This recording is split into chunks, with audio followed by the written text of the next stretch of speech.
नमस्कार। आज हमारे साथ हैं जानी मानी उद्योगपति और समाज सेवी रानी पोद्दार जी। रानी जी मानती हैं कि इंसान की पहचान अच्छे कार्यों से होती है, इसलिए अक्सर मैं उनके सम्मान में एक शेर कोट करता हूँ कि सबको लगती शाम सुहानी, झिलमिल करती रात और है, हर महिला सुंदर है लेकिन रानी जी की बात और है। तो रानी जी, आप एक गृहिणी हैं, आपका अपना घर परिवार है और आप अपना ऑफिस भी देखती हैं, यानी बिजनेस भी देखती हैं और समाज सेवा भी करती हैं। तो इतने सारे कार्यों को आप कैसे मैनेज कर लेती हैं? नमस्कार देवमणि जी, आप हमारे परिवार से आज 30 साल से जुड़े हुए हैं जी।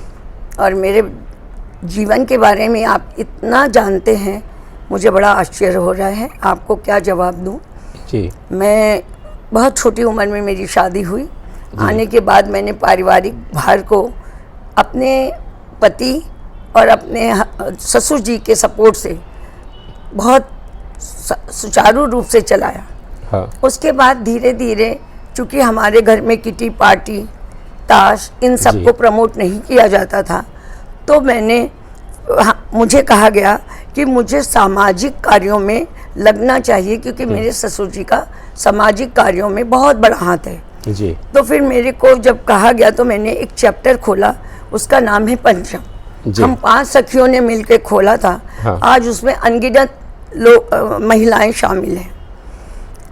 धीरे धीरे मेरी रुचि समाज की सेवा में बढ़ती चली गई, पर उसके कारण बहुत सारा शहर का काम हुआ।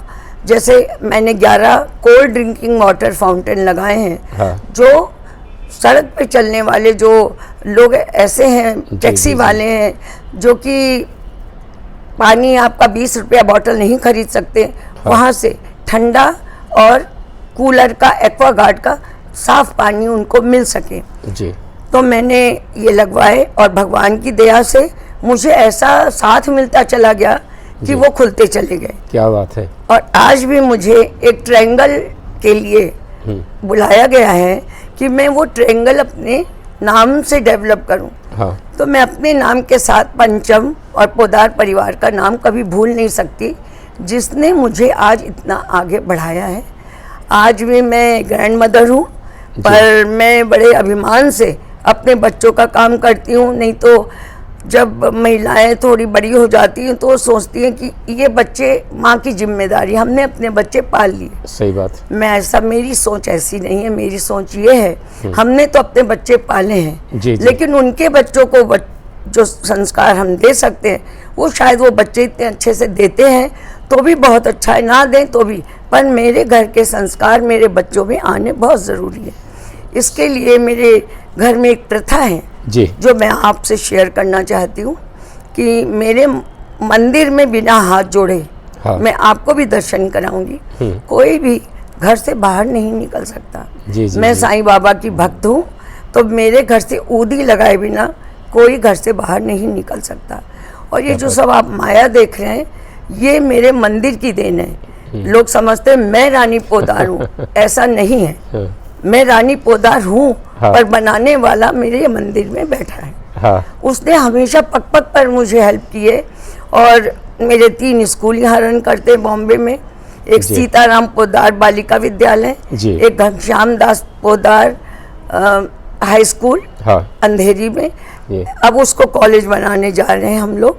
ऐसे करके हमने बहुत सारे सामाजिक कार्य किए हैं जिनमें मैं जुड़ी हूँ। सबसे ज़्यादा मैंने कल भी इतने कोरोना में भी, जो अभी बढ़ रहा है शहर में, मैंने जाके कैंसर पेशेंट के बच्चों को खाना खिलाया है। और मेरे साथ और भी महिलाएं आ रही थी, मैंने उनको मना किया कि मैं जिम्मेदारी लेके नहीं जा सकती हूँ, तो मैं गई। और वहाँ आपको मैं एक फ़ोटो दिखाऊंगी, उसमें आप देखेंगे कैसे मैं बच्चों को खाना बांट रही हूँ।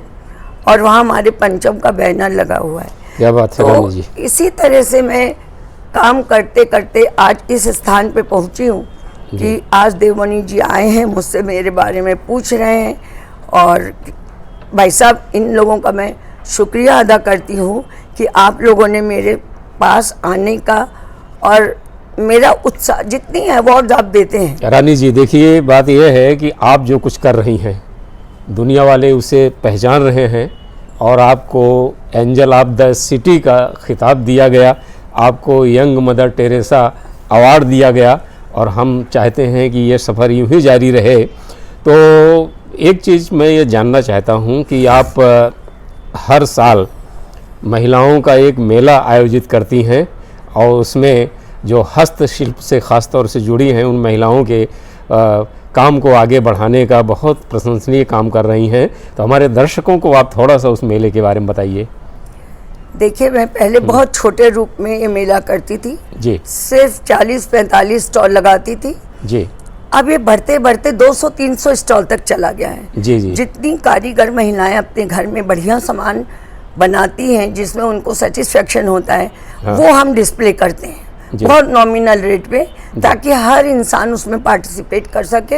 एनजीओज के लिए 20 स्टॉल फ्री रहते हैं। जी। जो एनजीओ चलाते हैं, जो बच्चों से काम कराते हैं, महिलाओं से काम कराते हैं, उनको फ्री स्टॉल दिया जाता है। अच्छा। कि वो भी अपनी उपलब्धि वहाँ जी। प्रेजेंट कर सकें। उसमें स्माइलिया हेल्पिंग सोसाइटी, बहुत सारे लोगों को हमने ऐसे प्रमोट किया है, जैसे आपके जहांगीर जी, पालखी वाला बहुत फेमस है अपनी फील्ड में, योगा जी। में हाँ, और हाँ। अपनी दवाइयों में। उनका स्टॉल भी मेरे यहाँ लगता है, इसलिए कि हाँ। वो दवाइयाँ जो लोगों को चाहिए जी, वो वहाँ से खरीदे, और बहुत ज़्यादा इफेक्टिव दवाइयाँ हैं, ऐसी हाँ। नहीं है वो। जी, तो मैं ऐसे लोगों से अपने आप जुड़ती चली गई, आप लोग मिलते चले गए और कारवां बढ़ता चला गया। क्या बात है रानी जी। देखिए, मुझे ये पता है कि भजन सम्राट अनूप जलोटा जी से भी आपके बहुत अच्छे रिश्ते हैं और हमारे जो मंच की जानी मानी कवयित्री हैं, साहित्यकार हैं माया गोविंद जी, उनसे भी आपके बड़े आत्मीय रिश्ते हैं। आपके आयोजन में बिग बी यानी महानायक अमिताभ बच्चन भी आ चुके हैं। तो ये जो कलाकारों से, संगीतकारों से, गायकों से आपके बहुत अच्छे रिश्ते हैं, इसका क्या कारण है? देखिए देवमणि जी, इसका कारण है, मैं जनता को भी बताना चाहूँगी कि ऐसी वाणी बोलिए मन का आपा खोए, हाँ। औरन को शीतल लगे आप ही शीतल हो। जी, आपकी जबान से यदि अच्छे शब्द निकलते हैं, लोग आपसे जुड़ते चले जाते। हर इंसान थोड़ा थोड़ा टेंशन हर वक्त रखता है, कोरोना नहीं, हर जी, वक्त। जी।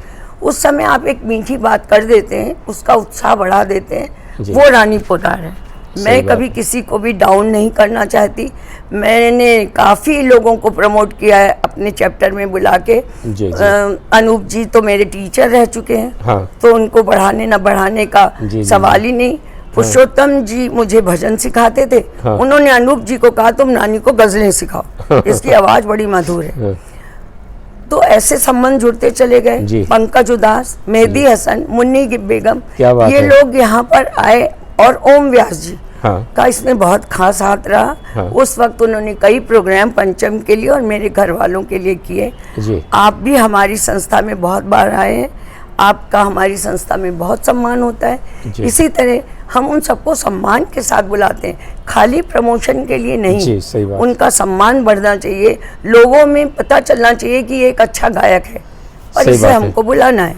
ऐसे करते करते हम आप लोगों तक पहुँचे। जी, जी। रानी जी, 30 साल पहले मैं आपके पंचम मेला में आया था, दक्षिण मुंबई के एक 5 सितारा होटल में जो आयोजित किया गया था, और उसमें जयंती बेन मेहता थी, लारून थी और भी बहुत सारे ऐसे व्यक्तित्व थे। और मुझे देख के बड़ा अच्छा लगा कि आपकी सारी कार्रवाई हिंदी में होती है, और एक अखबार में ये हेडिंग भी लगी थी कि रानी पोद्दार जी ने हिंदी को 5 सितारा संस्कृति में पहुंचाया। तो हिंदी से ये आपका जो प्रेम है, थोड़ा सा इसके बारे में बताएं मुझे। देखिए देवमणि जी, मैं ऐसा समझती हूँ, बचपन से जी। मैंने बीकॉम किया है हाँ, और काफ़ी बड़े कॉलेज में पढ़ी हूँ और जी। इंग्लिश माध्यम से किया है, जी, लेकिन हिंदी तभी भी मैं बहुत अच्छा बोलती थी, हाँ, आज भी बहुत अच्छा बोलती हूँ। जी, मैंने हमेशा सबको बताया, जैसे हमारे यहाँ कई हाँ। प्रेसिडेंट आए जी, और भी संस्था में बने, तो जी, उन्होंने जी। मुझे एक क्वेश्चन किया कि मुझे इंग्लिश क्लास ज्वाइन करनी चाहिए, जी, क्योंकि इंग्लिश के बिना इज्जत नहीं होगी संस्था में। जी, हमने कहा एकदम गलत है। अगर आप इंग्लिश में बोलती हैं तो आपको शर्म आनी चाहिए। हिंदी तो हमारी भाषा है, इसमें शर्म की क्या बात है। सही बात हिंदी है। में ही आप लेक्चर दीजिए। हाँ। मैं आपके बगल में खड़ी रहूंगी, हाँ। मैं देखती हूँ कि जी। कौन हंसता है। हाँ। हिंदी पे कोई हंस नहीं सकता, ये हमारी मातृभाषा है।